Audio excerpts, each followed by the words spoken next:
Yeah, between dog and wolf is I think it's a French expression. It relates to that evening hour when the sun's gone down and the light is fading.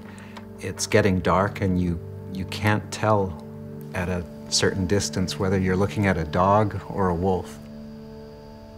So there's a kind of an untethering of the definition of things.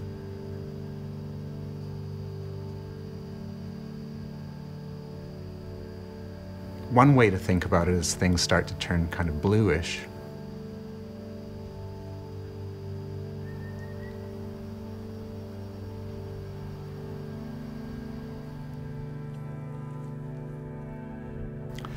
Yeah, I think that those kind of everyday moments seem to keep springing up in my work. They seem to have an importance to me because they are things that I encounter every day, like regularly. So they make up most of my experience of the world in a way. Things that might seem banal, so they kind of slide under our radar on a daily basis. In some ways, I think because of that, they accrue to have a bigger effect on our lives than maybe anything else. Those things that we don't tend to notice.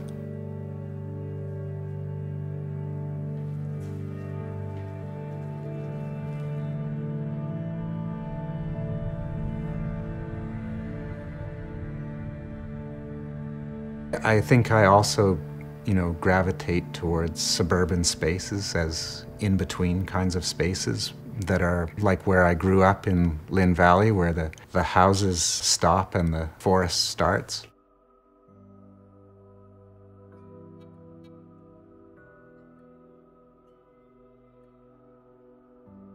Moving out to Tsawwassen, I think fairly quickly I realized that it was bringing back memories of growing up in Lynn Valley.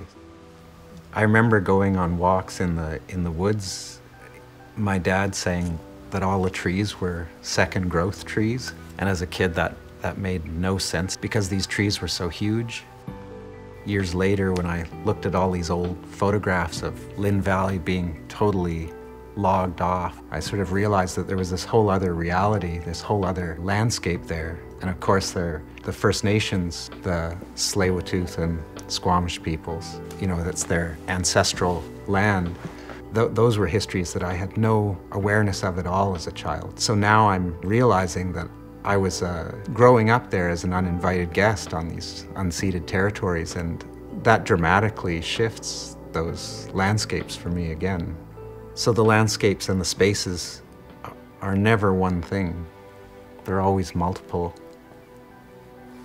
Like the architecture of the fence, those hard, straight lines with the plant coming out, and it has its own incredible formal logic that's so different.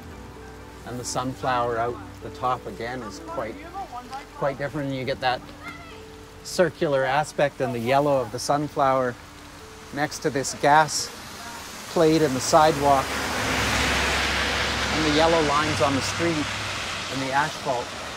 All these things kind of set one another up in a different way, or ask us to look at each of the different elements quite differently. Maybe culturally, we're kind of predisposed to look for bigger, more sensational things where, we want to travel, we want to experience the world, and we leave our home, the region that we're living in, to do that. And that can be wonderful, and it can open up our thinking. We can experience different peoples, different cultures, different ways of understanding the world, and that is hugely important and rich.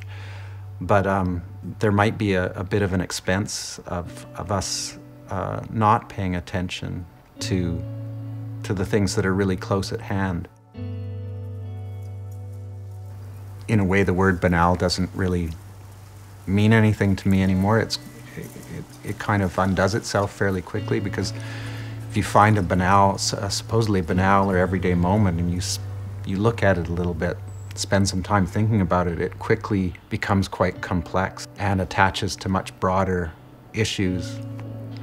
It's no longer banal, it's actually quite rich. And in some ways, it might not be the things themselves, actually.